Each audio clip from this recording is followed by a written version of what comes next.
Hello guys, welcome back to my mini blogs. Guys দেখো, আজকে একটা ডগি আবার আসে এবং সেই ডগিটা দেখো কেমনভাবে শেয়ালের মতো বারবার লাফাতে থাকে। এবং আমি যখন বিস্কুটের প্যাকেটটা খুলছিলাম তখন দেখো কত সুন্দরভাবে আমার দিকে ফুটফুটের চোখ নিয়ে তাকিয়ে আছে। এবং তারপরে দেখো আমি বিস্কুটের প্যাকেটটা আস্তে আস্তে আস্তে আস্তে খুলছি এবং ও লাফাচ্ছে।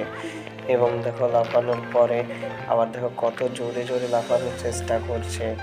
তাও ও ওয়েট করছে কতক্ষণে আমাকে দেবে। তারপর দেখো ওর আনন্দের সীমা নেই এবং সে আনন্দ করছে। আমি যখন তাকে দিয়ে দিলাম ও দেখো হুম, বিস্কুটটাকে সরিয়ে ঠিক নিয়ে আছে। যেয়ে তারপরে ওখানে নিয়ে যেয়ে আবার খেলো। কারণ আমি চাইছিলাম হাতে করে দিতে, কিন্তু যদি কামড়ে দেয় তার জন্য ভয় লাগছিল। তারপর দেখো আমি তবুও হাতে করে দ্বিতীয়বার দেওয়ার চেষ্টা করলাম, কিন্তু দেওয়ার সময় ও দেখো কি করলো, একদম লাফিয়ে পড়ে আমার হাত থেকে নিয়ে আঙুলটা নিল। খাইয়ে আমার দিচ্ছি রে। ভয় লাগছিল পাছে কামড়ে দেয়।